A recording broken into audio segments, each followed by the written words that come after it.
Greene, and my Anishinaabe name is Piswayash, and my grandma gave me that name. And if you want to know, Yapinkanik, which means she gave me the name because of the snow that used to, when you see the snow flying around sometimes, like whirling around, that's my name. So that's my Piswayash, that's what it's named after the snow whirling around. Okay? And right now I'm an old guy, I'm only 74.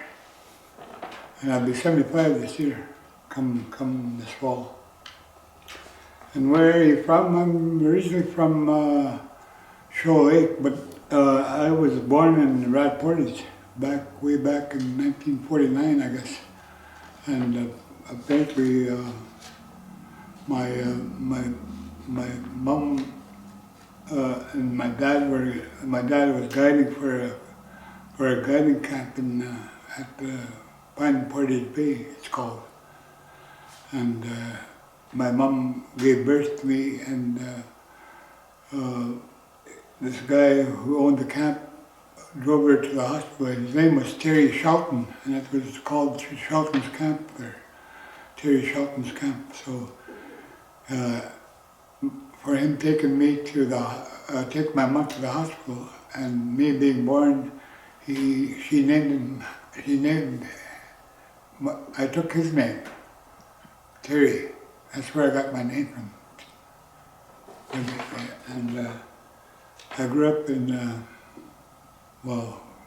in Rat Portage for the longest time. And I grew up basically around the Kenora area, moving around, and most of the time I spent in residential school back when my parents took me there. But anyways, my clan is Moose Clan, and I used to hunt moose all the time, which I never really followed the native way of thinking and stuff, and the way you're supposed to respect your clan, and you're not supposed to hunt or eat it unless you do certain things about putting tobacco down and feasting your clan in order for you to eat it, you know what I mean? But I used to eat my clan then because I hunted moose and stuff. So, and I quit that as soon as I found out, when I turned my belief system from being a Christian to the native way of thinking. But it's basically the same because you pray to the Creator, eh? The Creator, or God, or Jesus. Because that's how I was brought up in residential school, the believing in the Bible and stuff. Eh? So, anyways, that's how I grew up at residential school, with Christianity. And they kind of forced it on you, because you know what I mean? Like you had to, you go to church 2-3 times a day, you know what I mean?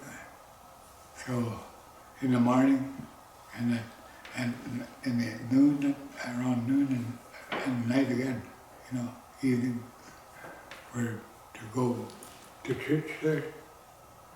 But that was basically how I grew up, and pretty soon you came to believe that Jesus was the way, Nice. When I think about it, I mean, it was a good way to believe, you know what I mean? But, all the things that happened to me in residential school wasn't very good. All the things that happened to me, the punishment, the strappings I get, the beatings I get. And not only from the staff members, from the people there supervising me, also the older boys. And I was just a little kid, I was only 4 years old when I was put in there. Eh? I went to, my mom and dad dropped us off at Cecilia Jeffrey Residential School by Long Lake, or by CJ. And up to Round Lake there, that's where we went to school there. And I was only like 4 years old, turning 5, but that's how I was thrown in. My brother and me and my younger brother came in after. My younger brother Bill came in, plus my other siblings there, Doug and my other sister Valerie. So, so it was pretty hard when you thought you were going to just, come back and they're going to just leave. We didn't know that they were being dropped off, you know what I mean? So, of course, you're just a little kid and you're crying for your mom and dad, So, I can still feel that pain when they did that to me, or when you did that to us, with me and my brother. And I remember my older brother trying to console me a little bit, everything will be all right, but we really wasn't, you know what I mean? Holy moly, that's a big question because I went there for 19 years and I even went to work there when I became an adult, like when I was 20, 21. Because I didn't have a home to go to. Me and my brothers and sisters, my brother got into trouble last night, my older brother. So he got into trouble and he went to Stony Mountain, the penitentiary in Winnipeg there, or Manitoba there. That's where he went after when he was a young guy. And then, of course, me, I stayed around at CJ. I didn't have a place to go. Me and my other buddy there, we were buddies there. We went to CJ because we didn't have a home to go to. Neither did he, so we kind of stayed around the school, year-round, you know what I mean? That's what happened to us, or to me anyway. Oh, and my home was in Rat Portage there, so there's no cabs or anything. I mean, there's no. We had to take a cab. My parents had to take a cab to go there. It was in the bush, And we also lived in Mackenzie Portage there. We had a little house over there. I remember that. No. There's all of us. There's me, my older brother Richard, my older sister, my stepsister. Her name was Carol Martin. My younger brother Bill, my other younger brother Doug, and my younger sister Valerie. There's about 6 of us altogether. Oh, geez, there's over 100 anyway, 100, and that's including us as young kids, the small ones, all the way to the seniors. And the seniors, you're talking about anywhere from 14 to 20 years old, the senior boys. So that's the ones that kind of bullied you, you know what I mean? And I remember they bullied us, beating us up a little bit, making us do stuff like taking our bread out from our supper. So we didn't really have anything much to eat. We only had a slice of bread, bowl of porridge, stuff like that, for breakfast and stuff. Same thing at dinner, we had to take our bread out for the older boys because if we didn't do that, you'd get beaten up, or I'd get beaten up when I didn't. Oh yeah, I knew a lot, and all my buddies there, all from up north too, the kids from up north came in. they became friends to me, especially the ones my age, eh? You know, the ones that didn't bully me, were all my friends and stuff. But the older boys there became bullies and that, and didn't bother with them. And I looked for them after I got out of school to beat them up, but I couldn't find any. They all took off home back out west somewhere, north. You know, like I didn't really want. But you know, you had that hang with you. When I was younger, there exercise, push-ups, chin-ups, running, and learn how to box and stuff. To get back at these guys for doing what they did to me. You know what I mean? And you know, like, see, I busted all my knuckles there from fighting, from beating people up. And I hate doing that now, you know, and because I paid for that stuff, eh? Because when you have revenge on your mind, stuff like that, you pay for it. You think you're going to get it, somebody, but you pay for what you're doing. You know what I mean? Because he takes care of that now. You know what I mean? Your Creator takes care of that. There's lots of bad stuff that's happened. There's a lot of abuse, you know what I mean? There's a lot of physical abuse and sexual abuse. I don't want to get into that because I'd rather tell that in private to somebody after, you know what I mean? Because I went to a psychologist because of that stuff, you know what I mean? I took 4 years of going to a psychologist over that stuff because it was happened to me, you know, all that sexual abuse stuff. And to try to get rid of it is pretty hard and that's what I was talking about when I say you look for those people that hurt you and stuff and abuse you. What can you do when you can't find them? You know what I mean? When you got older and I got bigger and stronger, like, you know.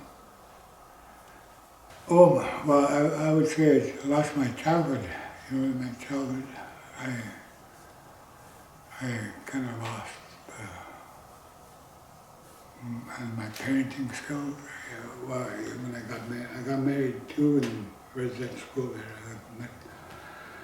I went to high school out of residential school there, and then finally I was boarded out for a couple of years there, for a few years there. And then when I go back to CJ, that was my home. It was like home to me, even though all that abuse happened there for me. You know what I mean?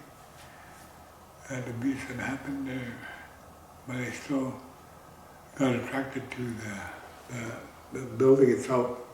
I call it my place, my home, you know what I mean? Even when after it closed down, I stayed there for a bit, me and my wife, until I got a house in town. Then we moved out there. But that's what happened, the alcoholism took over when I got married there. And you know, it was crazy because of what happened to me in residential school. I took it out on myself and my wife and became a drunk alcoholic. I didn't know any better because the pain of it all took over and I became a drunk. But I beat it after a while. I went to AA, I went to treatment. It took me a long time. But I sobered up, is what I'm saying. I sobered up.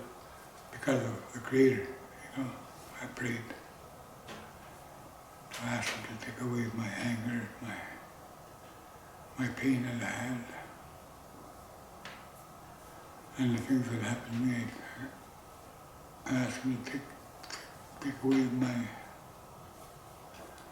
my anger. Really, it was the anger that got me to where I am. Oh yeah, of course, yeah, it has. I mean, my children, my daughters, they only have 2 daughters that are alive still. It affected them because of my drinking, and the residential school kind of, in fact, one of them was born there after residential school, my oldest daughter. There's a little baby there, and we used to keep her at the residential school. I still have pictures of her.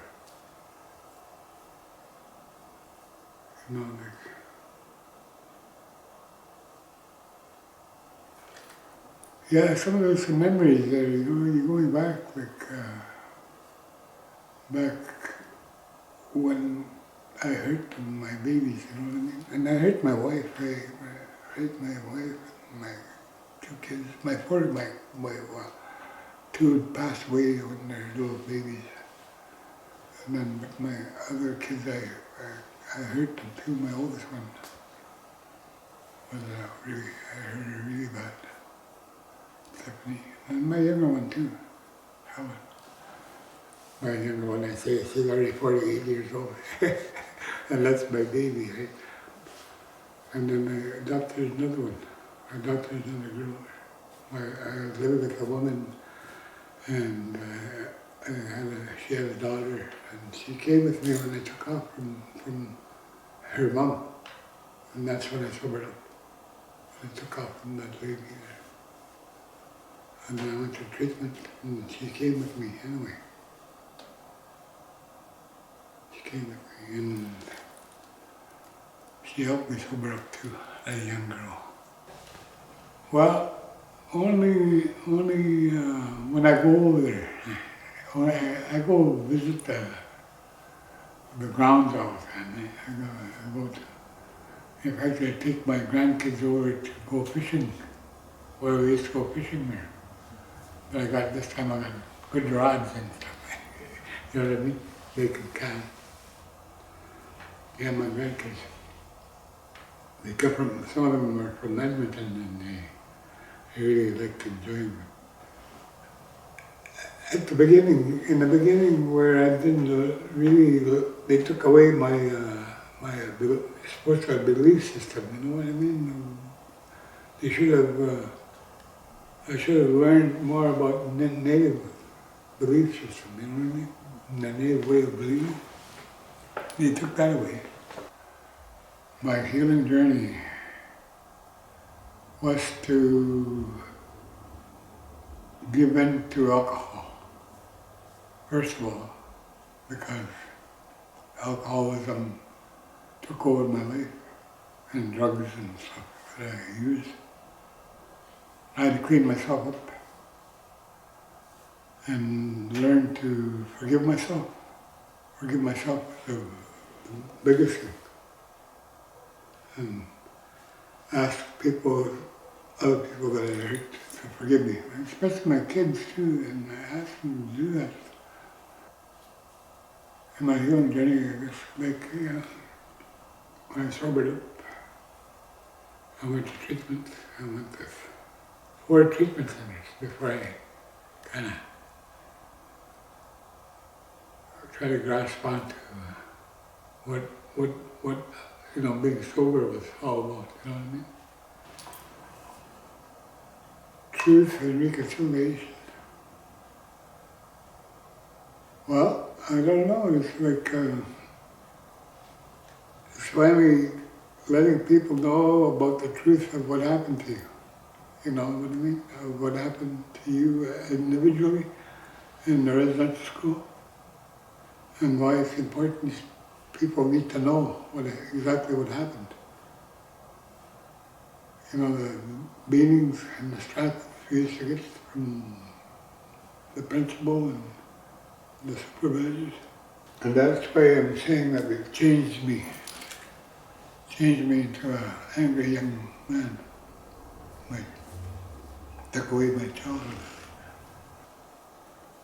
Well, you see, my family was broken up and I didn't really have a chance to come back to a family, you know what I mean? They were all adopted out, or they're all broken. It's a broken home, you know what I mean? We didn't really have a home after. But see, that's the other thing. I was lost, you know. I didn't have a home. And I didn't have a home community. Like Shore Lake 40 was my community. But it wasn't home to me. Because I had nobody there. My dad wasn't even there. He was living in town. He was living on the streets of town, Canara. I wish I could. I'd say I had a home, say in Shore Lake, and I went back there, and I had nothing there. Well, I would just tell them to see if they're still drinking or abusing themselves from all that trauma they had suffered from residential school, to try to sober up and get your stuff back, take it back, and forgive yourself, and forgive what happened. Because that's the only way you're going to be able to live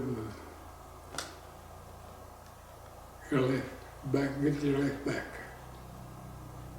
Get your life back to where it should have been, you know what I mean? Like getting your life back from the stuff you suffered there.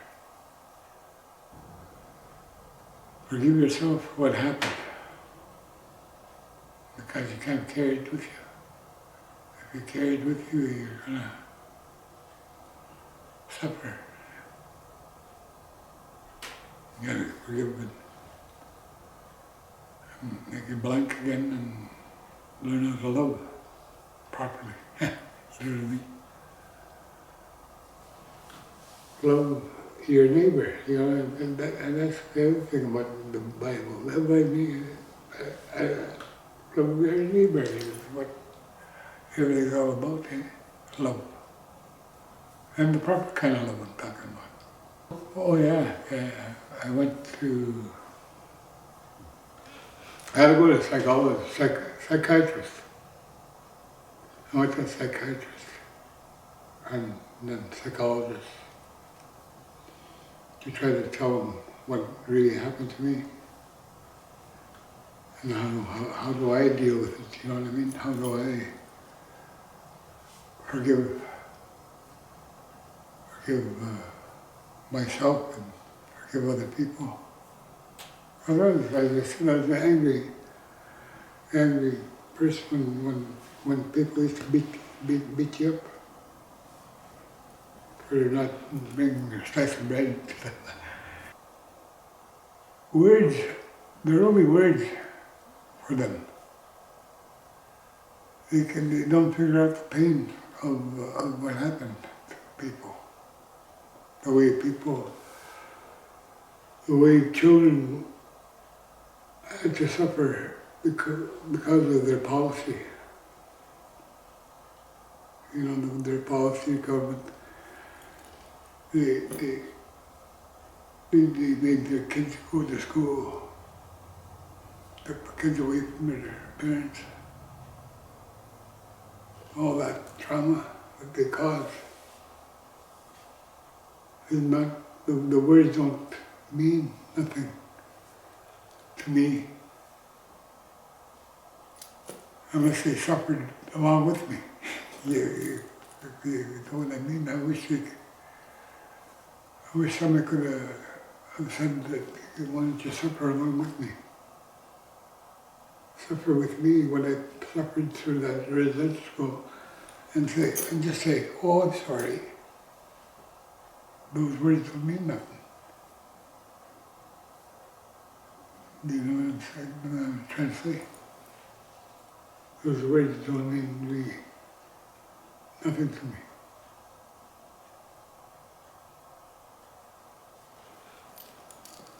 I wish I could exchange their kids for the way our kids were treated, you know what I mean? I wouldn't never let my kids go if I was a parent now to a residential school.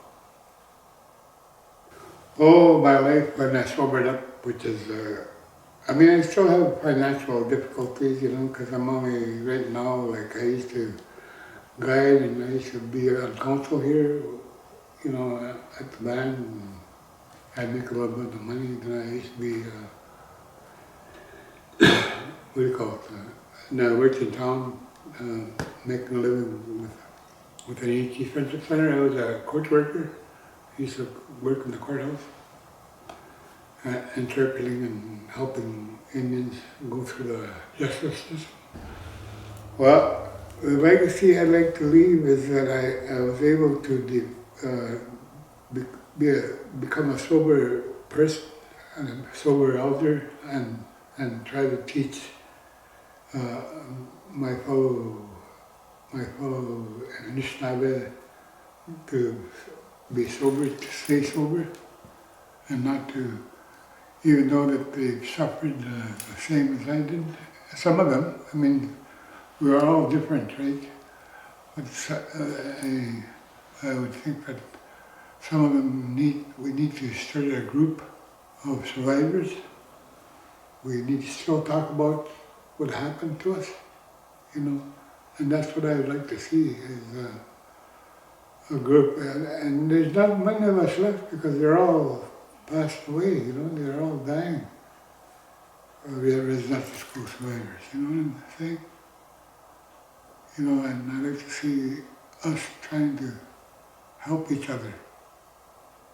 If we're still hurting from the way we got hurt from the residential school about the anger stuff, you know, that we need to get rid of it.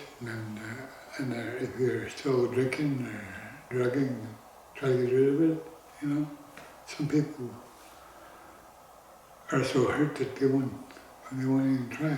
You know what I mean? So angry. So I like to be that legacy of being sober and not survivor of trauma that I suffered, the abuse that I suffered. I lived through it, you know what I mean?